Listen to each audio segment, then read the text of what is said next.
Welcome, Eva. Thank you so much for coming on Moms Don't Have Time to Read Books.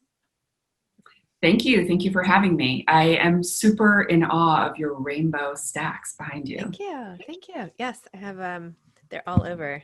This is my pride and joy. Yeah, Your go all the way up. library, you have like the dream state of like a library. Wow. Yes. I actually just on Instagram the other day I posted I was like, I don't buy shoes, I buy books because you're like all about fashion and I am not. I'm like, that's not my strong suit, but books is like my addiction. The only thing you need to make that library even more perfect is a ladder, like in Beauty and the Beast when Belle like Oh. swings with her arm, the scene I'm talking about. Like, Actually, growing up, and still in my mother's apartment, she has like a library that's like kind of a maroony color, and she has a ladder. Yeah. that, In that, fact, it actually does this weird thing where it like folds up, like it's like an antique. I can't anyway. So yeah, I don't know that's if I could go there, but I think you should just embrace the Beauty and the Beast life and get a library ladder. That I truly dream of having like a floor to ceiling library with like a ladder, but with two very young children, 3 and 5, it's not good to have ladders just hanging out. I have 4 children, and my youngest is 5, and he likes to climb up this chair and try to like grab books all the way at the Yeah, top when I'm on Zoom. So yeah. yeah. My son does that too. Like I'll turn around and he will literally somehow be at the top of a bookshelf, but there's no like climbing surfaces. He literally like Spider-Man scales the bookshelves. And it's constantly stressful. I'm always like, where is he? Like, Yeah. what's going on? And one of the characters in my first book series, Juno Valentine, is named Finn Valentine. And he's just like always getting into trouble. And he was a little bit inspired by my 3-year-old son, Tao. Yeah. There's no lack of material when you have little kids. I feel like every day I'm like, this could be a book, that could be a book. Really like a zoo. It's a constant like circus, zoo, like anything chaotic. It's 2020, chaos. Yeah. Chaos squared or something. So you have had this whole fashion career. You were the editor-in-chief of Lucky, which is so cool. I love that bag. In fact, I went to some event once a while ago and they gave out these free Lucky totes and I used it all the time. It had like pink letters on a white tote. This is like ages Yes. ago. Yeah, it Lucky was like Shops. It was probably the event Lucky Shops I don't made know it. what it Yeah. was. But how sometimes a tote just like makes it into your rotation for whatever reason. It's like the perfect length or weight or something. Right. Anyway, that was my bag for a long time. Wonderful. Yeah, I was at Lucky for 2 years, and I was at a magazine called Teen Vogue before that, which is like the little sister version, like the woke little sister version of Vogue. I was there for about 7 years, and I was at Elle magazine before that, and now I'm at Instagram working on the fashion team there. But really, yeah, it's kind of been this like weird path, from I'm a first generation American. I liked my mom was always very fashionable, but I never thought I would end up working in fashion. And now to work in the tech world, it's like it's all been this kind of crazy adventure that I never would have predicted. It's like a very windy path to where I am now. And now I'm writing children's books, which is like the dream in life. Like it's come true. I saw in one of your Instagram posts that you said like that's really what you wanted to do. Like and that people were surprised by that. Like all you really want to do is write children's books. Yeah, I remember when I left, I think it was Teen Vogue that I left. And so that probably was like about 7 years ago. Amy Astley was the editor in chief then, and she's now the editor in chief of Architectural Digest. And it was Amy Astley I did an interview with, and Anna Wintour, who was the editorial director of Teen Vogue, being the editor in chief of Vogue.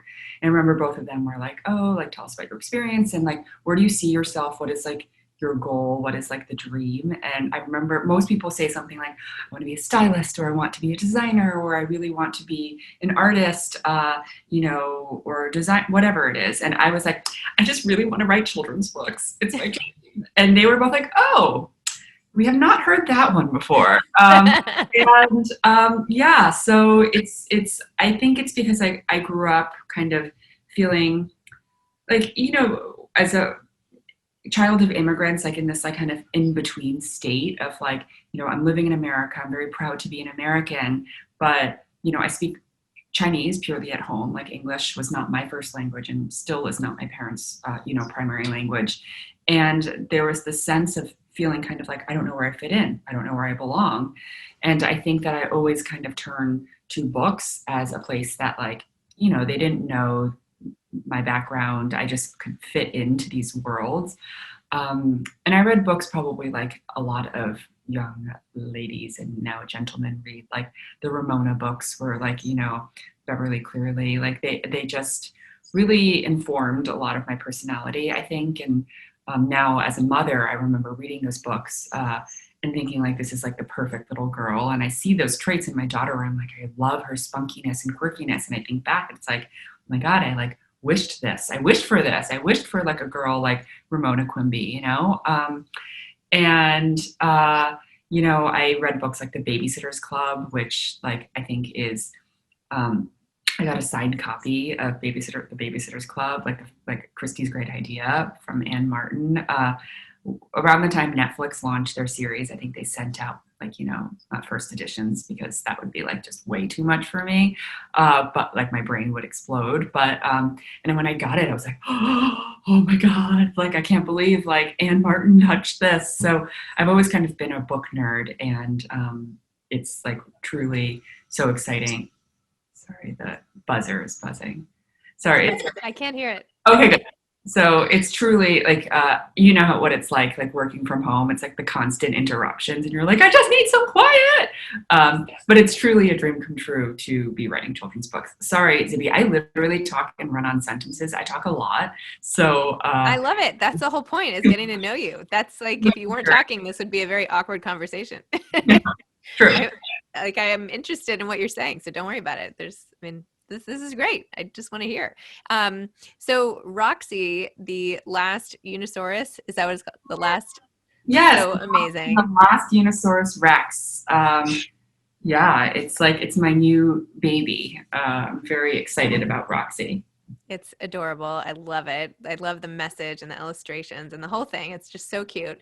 But it does come again from this place of like feeling alone a little bit, like an outsider of sorts. Do you feel like that came from what you were just referring to, like your first generation-ness? It was interesting because so I wrote Roxy when my daughter, who is now 5, almost 6, she has always loved dinosaurs, like always gravitated towards dinosaurs, would see dinosaurs on a onesie and like would be happy, plays with T-Rexes and Stegosauruses, always running into my room asking me like, have you seen the Triceratops? And I'm like, I just stepped on it. There was 3 horns, like not so comfortable on the feet. And so I really wrote Roxy because she had an incident with a friend who was like, well, don't you know that like girls don't like dinosaurs, girls like, princesses and unicorns. And she was like kind of crestfallen. She like, it was a kind of a cool older friend who was like, probably 7 at the time. And she was like, is it true? Like, am I not supposed to like dinosaurs? Like, am I only supposed to like unicorns? And she likes unicorns too, but like not like the passion she has for dinosaurs. And so that's how the idea of Roxy really came about, was that like, you can like dinosaurs, you can like unicorns, you can like both. Why not make a dinocorn, like a Unisaurus Rex? But it's interesting because when I announced the book, probably it must have been in March that I announced it, a lot of people kind of found different meanings that resonated with them. And so I had some, followers reach out and they were like, is this an allegory for being biracial? And I was like, could be. And then I had other followers say like, I'm the parent to a non-gendered child, like, and is Roxy about that? And I'm like, honestly, like, okay, it's like, I think that's the magic of children's books, is that people read the children's books and they'll find what they need from it. It's very, it's like in Harry Potter, the room of requirement, where Harry and his friends can only find it when they need it, and it gives you what you need at the time. I think that's the thing with children's books. It's like they should allow kids to kind of see themselves in a myriad of ways. And so, it's Roxy is trying to figure out where she fits in. She doesn't fit in with the regular Triceratops. The Stegosauruses and Triceratops don't want to hang with her. The Velociraptors just run away from her.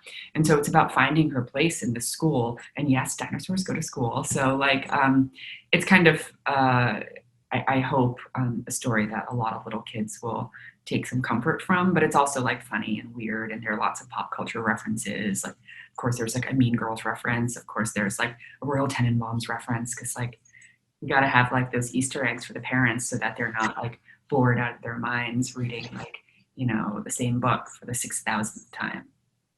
Well, thank you for that on behalf of all parents. Yeah. And how did you tell me about the publication of your first children's book? Like, how did the whole journey begin? I know you wanted to do it, but like when you sat down and did it the first time, tell me about that. Yeah, so when I was at Teen Vogue, a mutual friend introduced me to my now book agent, Kate, and the Kate was like, "Oh my gosh, I'd love for you to write." I was a beauty editor at the time, so I was focusing on like skincare and beauty tips and self-esteem, and I wrote a lot about health issues for younger women. And so she was like, "I really want you to write a book that's like, a biography, and then also like tips on style and advice." And I was super behind on that. And every year it's like she had a calendar invite to remind me to be like, "Where's that book?" And finally one day I emailed her and was like, "I have my book. I wrote it." And she was like, "Oh my God, thank you." And I was like, "It's a children's book." And she was like, not what I was expecting.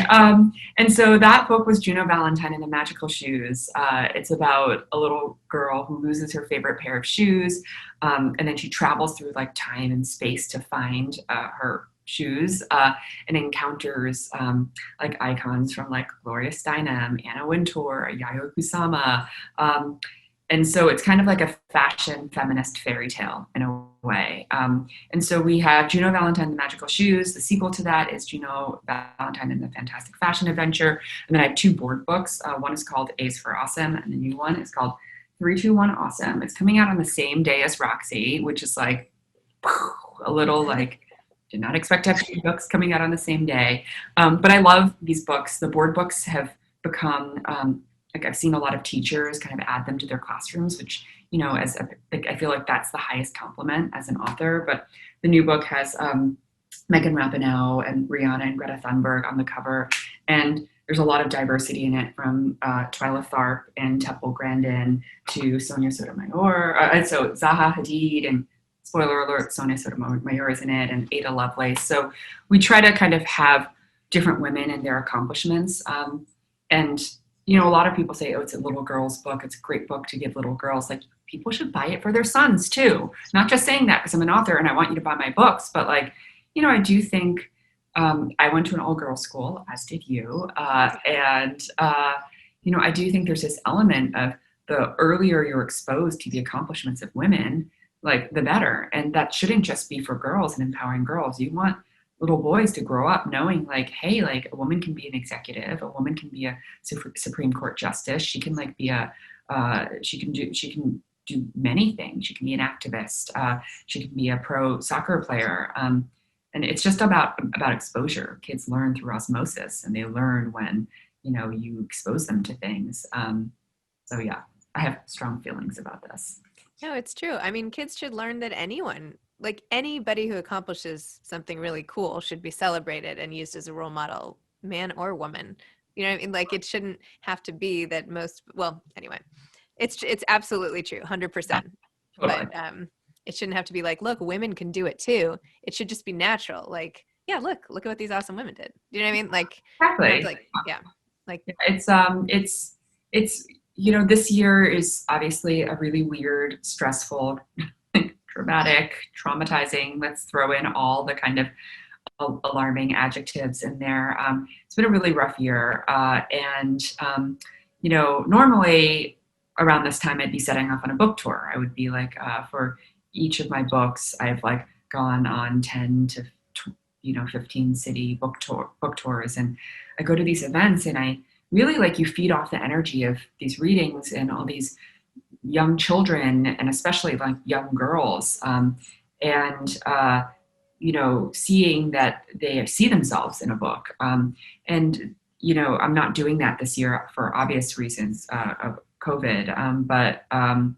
I just think that hearing that message that I realized like on these book tours, honestly, that like not every child hears that message that you should dream big, you should go after what you want, you can achieve great things, and and that's a luxury. I've been doing a lot of fundraising for public school teachers recently, and it's a cause that's really close to my heart. And I do hope these books kind of send that message to children, even if they're not hearing it in their personal lives and in their own lives.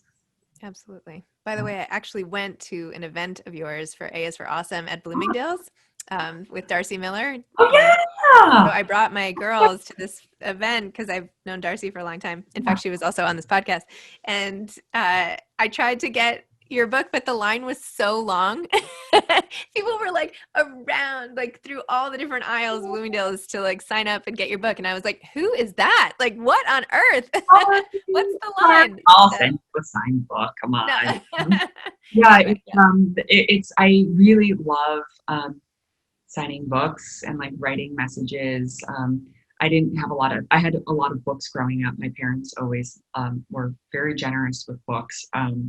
But I didn't really have any signed books growing up. And now to me, like, I met the author of, I don't know if you've read the Dory Phantasmagoria series. It's like a great early reader chapter book for kids.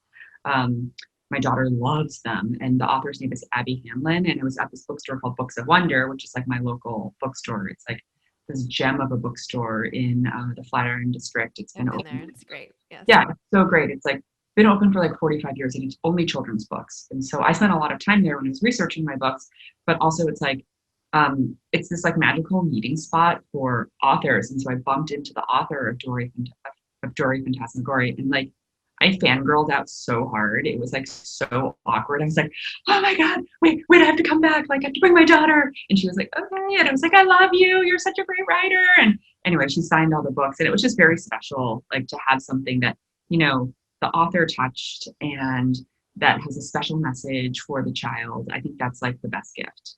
Totally. I went to this Brooklyn Book Festival event for Mhm. Children's Brooklyn Book Festival last year.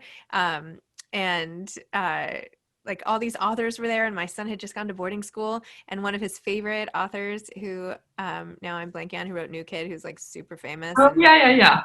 I cannot believe I'm forgetting his name.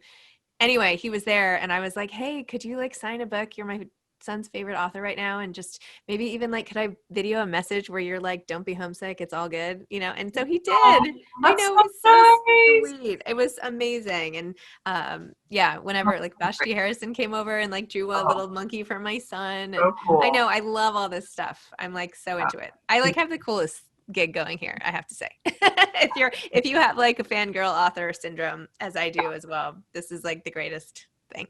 I remember going to like BookCon or Book Expo, which for like the people listening is like the kind of book. It's like Comic-Con, but for books. And I met Jodi Picoult, who has written, as you know, like just like reams of books. And I remember being like, oh my God, like, how do you do it? And she was like so nice. And now we're like Instagram DM friends. But like, it's always weird because I've had these like books in my homes, apartments, etc. Like, and when you meet the person behind it, it's like almost mythical. Like, I am more starstruck by, I think, authors than I am by, actors and actresses and models. Like I'm so used to like meeting, it sounds like very like, I don't know, like I don't even know what it sounds like, but it's like I'm like very used to like fashion and models and designers. But when I meet an author, I'm like, oh my God, it's Roz Chast, her Totally. illustration. And I can't talk to her. No, like, people will be like, go talk to her. And I'm like, I can't talk to her. Awkward and like I don't know what to say. And so I am often like that. I met the author of The Day the Crayons Quit, like, which has literally been in the New York Times for like since like 1882. It's been on the like New York Times children's books list for like ever. Oliver Jeffers is his name. And I was like super like, oh my God. And he's this like cool guy with like tattoos and like a beard, and he's Irish. And I was like, I did not know these things about you. So it's fun to put like a face and to a name like on a spine. I could not agree more. Actually, I'm interviewing him next week. Oh, Yeah, great. Yeah. yeah. We share Um, a book birthday, which is like, not gonna lie, slightly daunting because it's like, so my new book, Roxy, comes out the same day. I was like, oh, what day does your book come out? And he was like, October 6th. And I was like, okay, my book is coming out the same day as literally like one of the most celebrated children's book authors like of this generation. And yeah, not sure, not that it's a competition, not sure how little Roxy has spirit. She has glitter coming out of her unicorn horn. She has tutu. So she has a lot of things going for her too. I actually think it's a good thing because people, if they're going to go get his book somewhere, like let's say, like your book will be out on the table if people go to a bookstore right there. Like it will bring them to shopping for children's books at that moment, maybe more than on a random day. Listen, your mouth to Yeah, book. we'll see what happens. We'll see what happens. It would be amazing. But yeah, I'm excited about this book, and I think that she's like very sassy, and I think that little kids will really like her. Absolutely. Yeah. I actually have a 2-book deal with Penguin Random House for children's books also. I have Oh 2 coming wow! out. Yeah, No I know. way! Oh my Yeah, God, so exciting! When? not like forever. Yeah.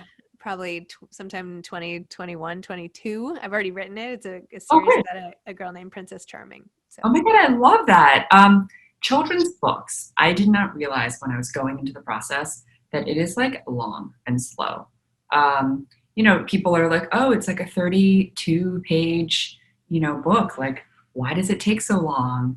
And it's like, you have no idea. Like, literally, like, I'm talking with my editor about like 2022, So, well, it also depends, like, if it's a picture book. Yours, it sounds like a chapter book, no, it's a maybe. picture book. Picture Oh, book. it's a picture book. Okay. Yeah. So it's like, it takes longer than you expect. And then all the details. Do you have the illustrator already? Yes, but she's working on something else. So, Okay. So yeah, it's it's like a gonna whole take a thing. while. And then right now, because I'm sure by the time your book publishes, but like the COVID delays have been significant. Yes. I know for not this book, but the predecessor to 321 Awesome is A is for Awesome. Like A is for Awesome was like, I mean, this is like everyone's dream problem, right? But it was sold out nationally, like literally, like even Amazon was like out of stock. And I was like, how does this happen? But it took a long time even to get more because of the delays and because of COVID and the factories and whatnot. Yeah. Well, sometimes being sold out makes it just, on the top of everyone's list. So, Yeah. you It's never like know. a hot handbag that you Yeah, just want because you can't get it, exactly. right? Exactly. Uh, Black market for A is for Awesome is starting. One, um, I know we're almost out of time, but I have to add, well, 2 more things. One, I wanted to know if you had advice for aspiring authors, but I also have to just hear a little bit about what it's like being head of fashion at Instagram and what that even means. That is such a cool job. yeah. Okay, advice for aspiring authors. Number one, as I was saying earlier, it's like it takes a lot. It's longer and more complex than you think. For children's book authors, I would try to write from the point of view from 2 point of views, like the 6-year-old or 7-year-old that's hearing it or reading it themselves. And so is the language complex enough that it's like not boring, but also like easy enough that they can read themselves.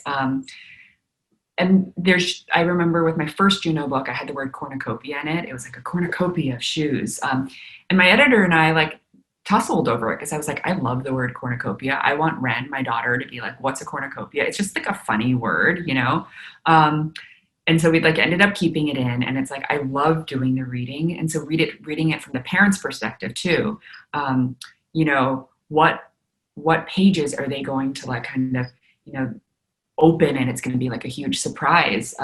What kind of moments will have like the best emotion? Because like as one should read a book in voices. And so like this spread in Roxy, it's like, can I tell you a secret? Get a little closer, too close. Like I don't know if it's because I have 2 young kids, but I literally read the books like out loud as I'm designing them. I also approach like the children's book space probably in a little bit of an unconventional way, where it's like I work very closely with the art director to to design it, just because I came from a magazine background where I would say like, oh, move the caption 3 millimeters over and let's change. Like I'm not into this like type that we have on this like, cover story. Can we do something that's like a serif, and so I think that it was an unconventional experience for the good people at Macmillan Kids, at Fywell and Friends, my publisher, because they kind of were like, most authors are a little bit more hands off. But I just couldn't be, because I was like, even down to like the color of the sparkle. Like I looked at glitter swatches because I wanted something that would like reflect it a certain way. And like the number of little glitter kind of sparkles coming out of Roxy's horn, I was kind of like obsessed with. And so aspiring authors, I mean, honestly, this is like stolen advice, but like Stephen King has an amazing book called On Writing. And I tabbed, like kind of put a Post-it note on one of the pages where he said that the first draft you write for yourself and the second draft you write for the reader. And I think that's true as well. So it's like, just get that first draft out and then you go back and look at it from a different perspective of like the editor or the reader. And then the second question was, what's it like working at Instagram? It's great, except right now we don't have an office. I've been work from home since February because I was in Milan at Fashion Week in enclosed spaces with people who now confirmed are to be COVID super spreaders. Gotta love that. Gotta love that. And I came back from Milan.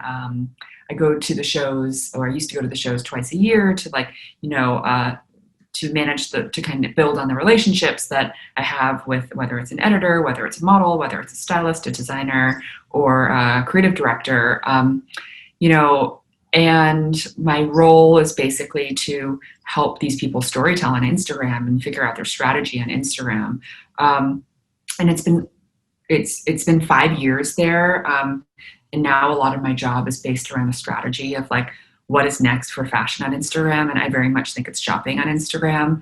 Actually, like there are some authors who are doing the way like people drop the new pair of off-white sneakers, or like the new kind of hot new hoodie from the brand Supreme. Well, Supreme isn't doing this yet, but like, the way people drop clothing and do these limited edition launches, people are doing that with books now on Instagram.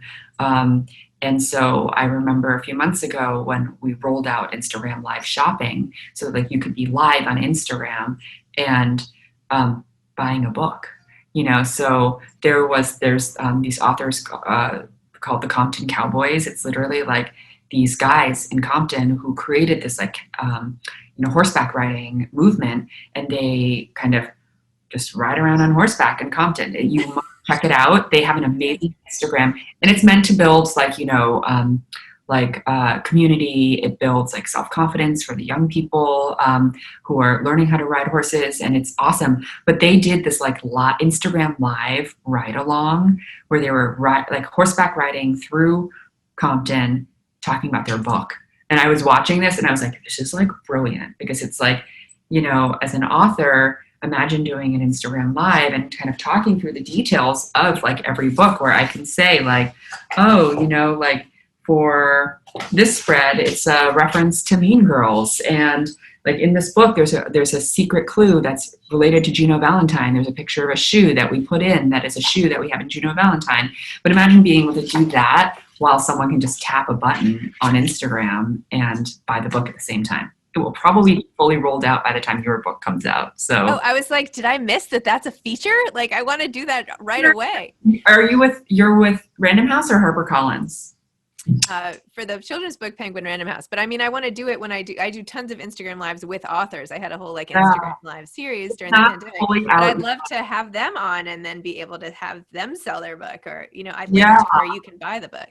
It's a work in progress. And so that's the team that I spend a lot of time on right now, which is like dreaming up how will we, like, I don't know, like about you, but I am often on Instagram and I'm like, oh my God, I love the, tote bag that Zibby's carrying. Like, where's that tote bag from? And like the current experience is like, you tap the tote bag and you're like, okay, she tagged the brand. It's the brand, I don't know, let's say like there's a brand called Cool, Kule, and I'm like, ooh, it's like so cute. And then I'll tap it, and then I'll go to their. It's just like very like Yes. windy, and Yep. so I think that what people really want is like to tap it and to see it, tap it, and just like buy it. Like I could, if I see the pillow and you post on your Instagram, in your library, like just to be like, ooh, I love it, and just like pick it up and buy it. So that's what we're working on now. It's like That's really so fun. cool. But that's like a full-time job, obviously. And then like at night, like, right now I'm working from home. So if I have like a 15-minute break between like video conferences, I run like the 2 blocks to Books of Wonder. I grab a stack of books because I personalize there like literally 3 times a week. And then I'll like run home with a stack of books. And then I'm like signing these books and then I like run back or I'll give them to my husband and be like, go, go. And like I spend nights kind of doing the book stuff. It's like, I don't know, as a mom, like you learn to like kind of divide your time very carefully. And I think that's how I've been able to write, I guess, like 6 books, working on a 7th, like by now, while having an extremely full-time job. Wow. Yeah. It's like give a what you said before. Didn't you say this before? Give a busy person something to do? Or no, somebody else said that. I Or didn't whatever. It's an expression, but it's true. know what, like I actually would take that expression to another level and say, like, give if you need something done, give it to a mom. Like it's not even a busy person, give it to a mom. Because literally the mom's gonna be like, I don't have patience for this, like boom, get it done. Or the mom will be like, that's not important. Like, we're not gonna do that. I love that. It's so true. Yeah. It's like, do I need to label every like folder for my child's like Zoom school? No. Are you Can kidding? No. Yeah. Can I literally like scroll it? Well, someone asked me on my Instagram, someone was like, what are your top tips for organization of the child's work from home space? I'm like, dude, literally like box of crayons, some paper, and like the laptop. Like I am not gonna like they were like, how do you color code the folders for her different assignments? And I'm like, I'm not doing that. Sorry. Not No. important. No. Just like as long as we do the assignments, that's all we need. Yeah. Maybe one giant binder for everything if we're lucky and I Yeah, can find the full we went to binder. the Container Store. Well, my kids are younger, but like we went to the Container Store and they had these like big bins and like neon colors, and I was like, you get to choose a bin. It was like $2, and I was Yeah. like, choose some stickers. And she's like, oh, and I was like, yes, school's so exciting on the computer. It's so great on the computer. So yeah, it's like you got to drum up that excitement and hype them up. And stickers in a big pink tub will do that. That'll do it'll do it. It'll do the trick. That'll do Amazing. it. Yeah. Well, thank you, Eva. This was so fun, and I really hope to meet you. I know we're both in the city here, so Yeah. maybe when things get back to normal or something, we can One figure something day, out. One one day, day we shall meet in person we shall meet. and like maybe we'll even be 4 feet apart, not 6 feet apart. It would be Ooh, like so shocking. dare to dream. Dare to dream. Exactly. It was so nice to meet you again. You too, and congrats again on Roxy, and best of luck with the launch. And I hope this helps you. Anything book wise or as you embark on your own book journey, let me know. I'm happy to help. Thank you. I really appreciate it. Have a Bye. great day. Bye.